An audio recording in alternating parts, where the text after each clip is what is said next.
Hello and welcome to another episode of Life in Six Strings. I'm Kylie Olsson and I have a very special guest on the show for you today. He is known as one of the hardest working men in folk music and is widely acknowledged as one of the finest acoustic guitarists in the world. He really is a true virtuoso of the instrument. He's been nominated for 27 BBC Folk Awards and walked away with an incredible 9 of them. Now, if you like this video and more, please subscribe to the channel, but let's get him on the show. Please welcome to Life in Six Strings, the incredible Martin Simpson. So Martin, welcome to Life in Six Strings. Thanks for coming on. It's great. I'm delighted to be here. I can't remember the last time I saw you. I mean, it was obviously Cambridge Folk Festival. Yeah. And just trying to think, the last one that I worked on was probably like 2012 or 13 or something. So it was a long time ago. Well, it's one of those things. I've been doing Cambridge on and off since. Well, I first went there, I think, in 1968 or 9, and I first got booked there in 1976.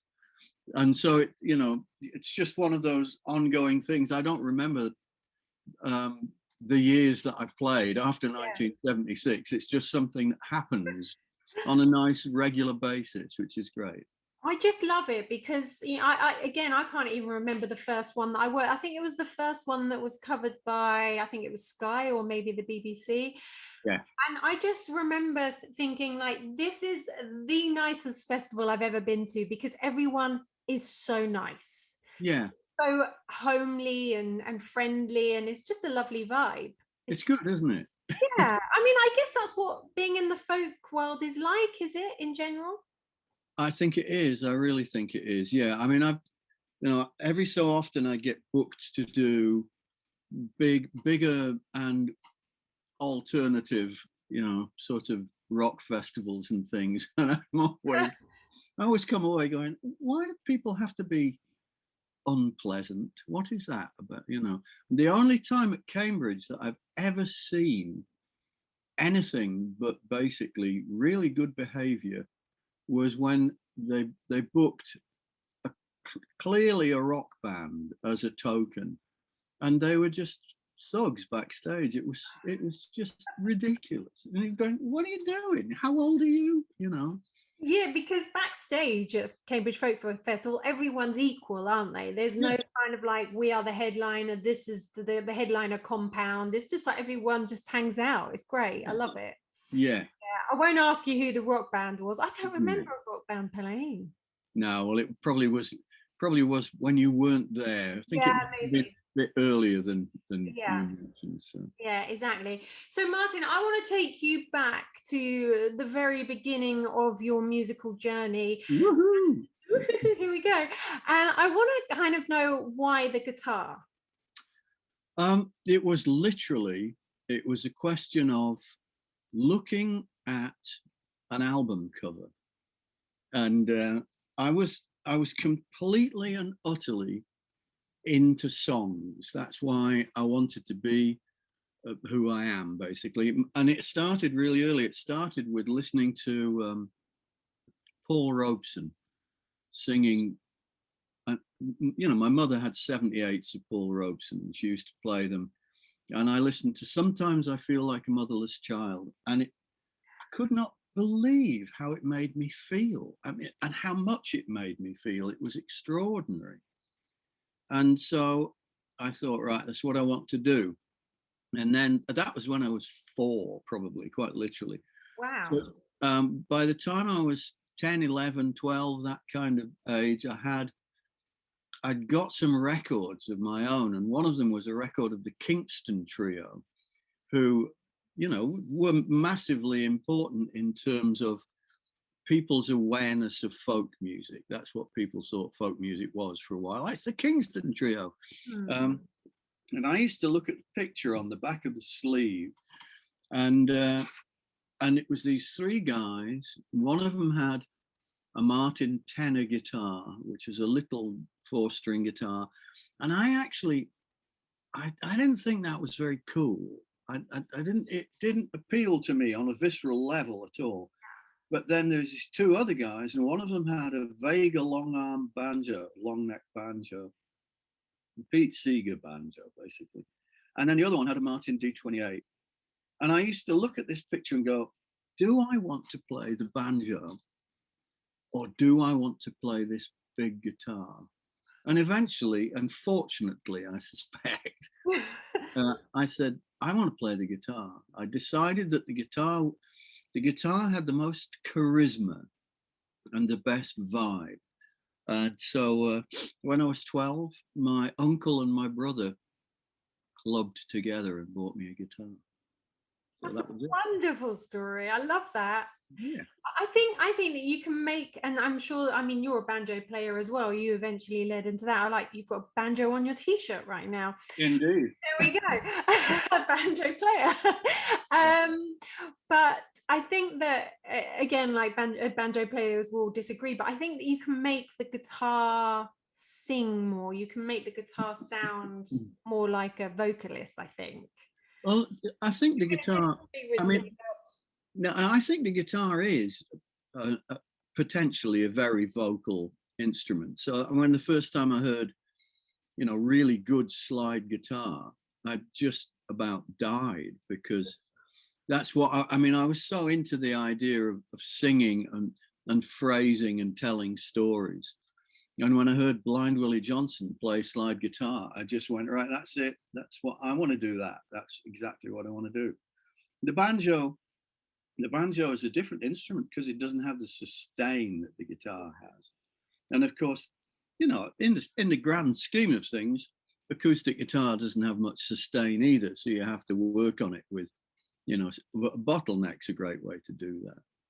There's no hiding behind an acoustic guitar, is there? No. Electric, you can hide a little bit because you've got all, like you say, the sustain and all the pedals and everything else. But the acoustic, it's very unforgiving. Yeah. And in a way, the better the guitar, the more unforgiving it is. So some of my favorite guitars, they are really, really piano-like and loud, and every note is separate, and so if you make a mistake, it's loud and separate. Which is I mean, I love it. It forces you to be really good, but at the same time, it is literally standing there, right, I'm naked now, this is it, this is what happens. So love that. And what I love about you especially, and I can relate to it, because obviously, like we spoke about this, I started on this journey in April, and I've become quite obsessed with the instrument as well as learning to play it, and the history of it and everything else that goes with that. And I think that you are that way as well, because you've created lots of fantastic guitars with incredible luthiers over the years and stuff, and I just like what is the kind of ultimate instrument for you? Is there one that you like? Have you created something that you're like, oh my god, this is it, this is the pinnacle? Or not yet, but actually yes. Yeah. not yet, and yes. Yeah, I mean, the way that I got to the point where I was going to ask people to make guitars for me is a pretty good story, because when I was a kid, I had a series of instruments that were, the first one was what was it? An Antoria guitar. It was made in the Czech Republic. It had nylon strings on it. It wasn't great, but it was fine to learn on. It cost my uncle and my brother £8, and so that was in 1965. It was not an insubstantial amount of money, in fact. The next guitar I got was a Harmony Sovereign, which was a big steel string American guitar. And it was a godlike thing as far as I was concerned. And then as I kept kind of trading up. So I had a little Guild, and I had an old Gibson J45. And eventually I thought, I've just got to get like a really proper guitar, the best guitar I can get. So I went down to Ivor Morant's music store in London, and I traded my Gibson J45 for a Martin 0018, which is what Martin Carthy played and plays. And I thought, right, this is it. And then I got my first ever trip out of the country, which was I was booked to play on a British oil installation in Algeria. And so off I went to Algeria with my long neck banjo and my Martin guitar. And on the way back, the Martin guitar was stolen. Oh. And I was mortified, you know. I thought, right, I didn't have a guitar to start with. I couldn't replace it immediately. I did replace it eventually with a very nice guitar, actually, an Epiphone Texan. But in the meantime, I knew that wasn't the guitar that I wanted, you know, to be playing for the next little while. So I commissioned my first guitar. So I would be about 22, maybe, something like that, I suppose. Wow, okay. And I just have to kill my phone. Actually, that's really interesting. Who is that? It's not a Luthier, is it? Yeah. It really is. It's actually a Luthier that I was going to start talking about. Oh, you are kidding me. His ears are No. That's good. I really like that. So anyway, yeah, I commissioned my first guitar when I was 22, and it was made by a guy in Kent called Peter Abnett. And it was wonderful, and I used it. Actually, I owned it from 1974 or 5 till 1985, and then I moved to the States, and I was afraid that this guitar was a bit delicate, you know, for that kind of travel, so I sold it. But oh no, you sold it. yeah, you can't keep them all. You really can't. But that was the beginning of having relationships with builders and saying to builders, right, can you make me a better guitar? And I pretty soon learned, actually, that the thing to do is not tell people massive amounts of information, but say to them, okay, here we are. I like what you do. Mm-hmm. I think it would be possible for you to do something which I would like more. And that's basically the kind of situation that I've had over the years with a number of different makers. And I've ended up working. I mean, the most I've worked with people is Roger Bucknell at Filed Guitars. Yeah. Stefan Sobel, probably more than anybody else, who's in Northumberland, who's a god. You know, I mean, he's completely nuts. PRS Guitars in the US. Mm-hmm. And then more recently, I've been working with a woman at Turnstone Guitar. Rosie, yes. Rosie. I've come across her guitars, actually. Yeah, I mean, there's not that many women doing it, is it? And that's one of the things that sort of stuck out for me. No, in this country there aren't. Yeah. In the States and Canada, there are some very well-known women builders. But yeah, I mean, she's amazing. Also, I mean, I worked in the States with Rick Turner, who is, you know, he's so much part of the history of luthiery in the States. His involvement with the guitar goes back to playing guitar on Ian and Sylvia records in the 1960s, you know, when he was still in Massachusetts. Then he moved to the West Coast. He became involved in making the Grateful Dead's Wall of Sound system. He made he was one of the co-founders of Alembic basses and guitars. So he made up instruments for the Grateful Dead. And then he worked on instruments for Crosby, Stills and Nash and all kinds of things like that. And designed pickups and continues to design pickups. And he must be in his early 80s now, I suppose. And he's just fabulous. He's a dear friend. And it's wonderful to have that history with people, you know. Yeah. Let's talk about Rosie for a while, because that's a really interesting one to me. She tries to use British wood whenever she can. Yes, Yeah, she does. that's pretty cool. But And I when she has some wood that's been like underground or something for like 5,000 years or something. yeah, bog oak. Yeah, That's it. bog oak. Yeah. Well, a friend of mine, my longtime road manager, Terry Oliver, he drew my attention to Rosie. He said, "There's this woman in Surrey. She's making amazing guitars, and she's using English timbers, and it's all sustainable stuff, you know." And he had a guitar made by Rosie, I suppose about 6 years ago now, and I thought it was extraordinarily beautiful. You know, the attention to detail, the aesthetic. It was really great. And I thought, right, well, I'm going to keep an eye on this person, you know. And we would drop in and see her, and I would see her instruments, and just think, right, this is constantly, there's a trajectory here. She's getting better and better. And last year, she sent me a guitar. She said, I'm going to put this guitar in the post. I want you to try it and tell me what you think. Well, it arrived. And the cover of my last record, Home Recordings, is a picture that Kit took of me when I burst into the room where she was sitting and went, look at this guitar, and played it at her.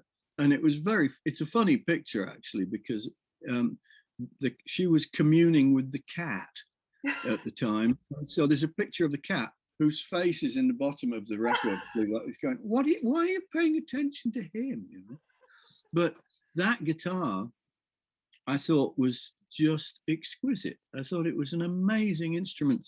So I called her up and said, Rosie, this guitar's fantastic. I absolutely love it. I was about to say, I want it. And she said, I'm really sorry, but a client in Korea has just put the money into my account for that guitar. No. What's he sending it to you? And yeah. Well, she didn't think that was going to happen, and she had decided that if I liked it, I was going to have it, you know. But she has just delivered to me. She had a twin set of timbers, basically, to that instrument. Right. So she's built me have you got it now? Which is over there. Let's have a look at it. It's beautiful. Ooh la la, very nice. Very nice. And this is interesting because it's not native timber, but it's recycled very old mahogany. Oh, right. So this is old, and to buy a set of mahogany like that would be extremely difficult nowadays. The next native, that's actually sycamore, beautiful curly white sycamore. Yeah. And the decorations is spalted wood. There's oak. There's all sorts in here, and a moon spruce top. It's beautiful. Let's have a listen. What does it sound like? It sounds amazing. Oops, doesn't sound amazing. Actually, it's really funny. For the first time in years, I have no fingernails, because normally, hang on, I just assemble myself here. Normally, I get my nails done at the local nail salon, and I have silk wraps put on, but they're closed, you know, and I don't have gigs. And so in order to give my nails a rest, I've just basically filed them down. So it's a very weird sensation to not have your hands, because you do not use a pick. Use a thumb pick. Oh, what's that? A thumb pick? I never even knew this existed, Martin. There you go. Oh, cool. Yeah, so I get a lot of clarity.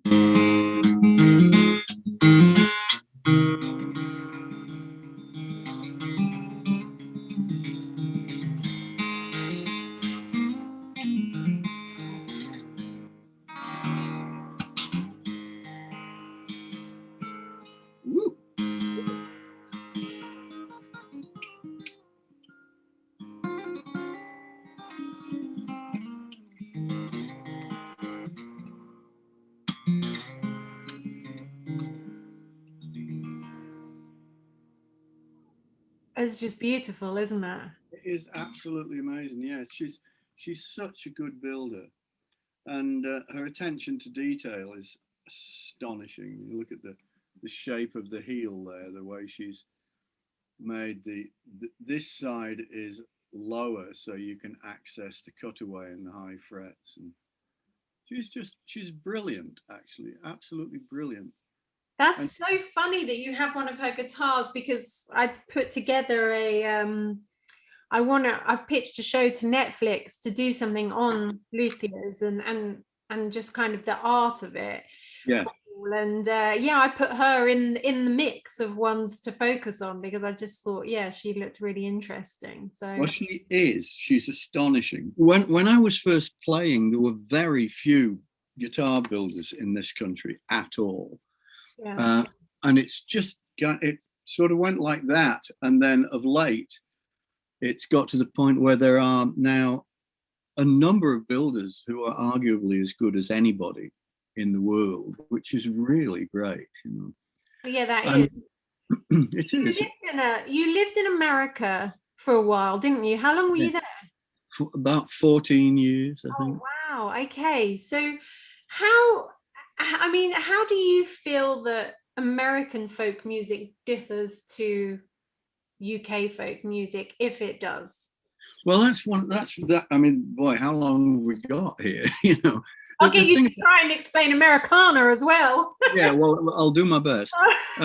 When I was a kid, it was the height of the folk boom in England when I was learning to play. And so I was hearing this extraordinary mixture of music. I mean, a massive amount of American music, blues, and you know, people like Doc Watson, Bob Dylan, obviously, and just all kinds of stuff. And I just dived right in the deep end and started listening to, you know, roots, field recordings, all kinds of stuff like that. And I was also listening to English folk music, Irish folk music, Scots folk music, and just trying to do it all basically. And people would say to me constantly, "You can't do that. Make up your mind. Make up your mind what you want to do." And I said, "Well, no." And they said, "Well, you can't do that." And I said, "Well, I think you can actually." And I really, really felt very strongly that actually all this music was very closely related, and that it was actually, you know, a genuine mixture of African American music and British music. It does that. And when I moved to live in the States, I used to say to people, "I'm really happy to be here because I actually invented American folk music when I was a kid in England, because I would just do this. I would just do this thing, which is, you know, it's people's music, Yeah. and obviously it's highly influenced by the social and economic background of the people that play it, but ultimately it's people's music, and so it's there to be interpreted and taken and lovingly responded to, you know. And I was right. I mean, that's what American folk music is. And actually in this country, that's now to a greater extent than ever before, that's what it is here. You know, it's a mixture. There's a massive amount of African American influence on British music, and always has been, because I mean, always has been in living memory. You know, when I was a kid growing up in Scunthorpe, and I started my hunt for banjos in the second-hand shops and the for sale columns in the paper, I would find all these what were actually old instruments that had been made to play minstrel kind of music on, you know. Yeah. Because the minstrel thing was, for all now that we, you know, we gag at the thought of playing in blackface, it was actually a huge influence on British culture. I mean, we had the black and white minstrels on the TV until the late 70s, I think, you know. I know, it's nuts, isn't it, to think that? I mean, yeah, just a bit, yeah. crazy. So you mention like roots music, folk music, and talking about, you know, the social element of what's going on. So in essentially protest songs, and you know, if you think back to like Woody Guthrie and stuff like that, and sort of those early guys for me were very idealistic in their approach to what's going on, and I feel like it's changed. Maybe it's more, but how do you feel like the whole protest song has changed over the years? Well, I think I mean, it's this is another just complete hotbed as far as I'm concerned. I mean, my late father-in-law, Roy Bailey, Kit's father, was one of the most important protest singers ever on the British folk scene, on the British music scene, actually. Massively, quietly influential, working with Leon Rosselson, who wrote incendiary protest songs. You know, and these, I mean, Leon's still going. He's in his 80s now. Roy left us, alas, 2 years ago. But really, I think what happened with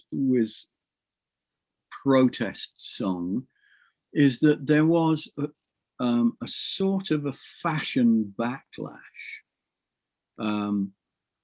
that came partly out of the folk scene and just partly out of the general society. Whereas in the 60s, you know, protest song was sexy, basically. It was hip, you know, ooh, yeah, we love all that. And everything, yeah, and he had the whole Woody, yeah. And then in the folk scene, there was this rather apathetic period where audiences say, I didn't come here to be sung at, you know, I came here to enjoy myself. And they had this, well, I think, really negative reaction to the intense nature of what was being performed, you know. And that what they actually should have done is look at the larger picture, which is that traditional music has always involved some element of comment and times, you know, oh, the hard times of old England, the rigs of the time, all these songs that actually, you know, 18th, 19th century protest songs. There's all kinds it's part of the music. Yeah. And I mean, I while we're on the subject, how come as a society nowadays we are so apathetic that we allow ourselves to have the kind of government that we currently have? You know, a government which lies brazenly, constantly, and nobody takes it to task. Why not? You know. That's your responsibility as a folk artist. Do you feel like that's your responsibility to kind of voice this? I do, but I also think it's the responsibility of society not to allow it to happen. And I don't know how we change that, but I think that's a major important thing to look at and go, how did we get to this place where these people can do this to us? Not good. Do you think there is still a place for folk music and protest songs? Like, yes.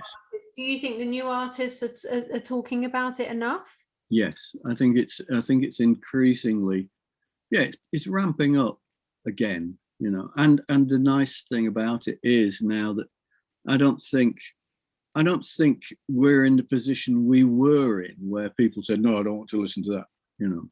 I think it's actually changed now to the point where people recognize again the importance of the comment and the protest in the music. I mean, I'm in an incredible position. I've got Roy's entire repertoire written down in his notebooks with all these fantastic songs. And there's one. I'll have that one. You know. Nice. Okay. Well, we look forward to hearing all of those then. Yeah. There you go. And that is the F chord. And there's a very good reason for it to be called the F chord, as far as I'm concerned. Oh, cool. So here we go. This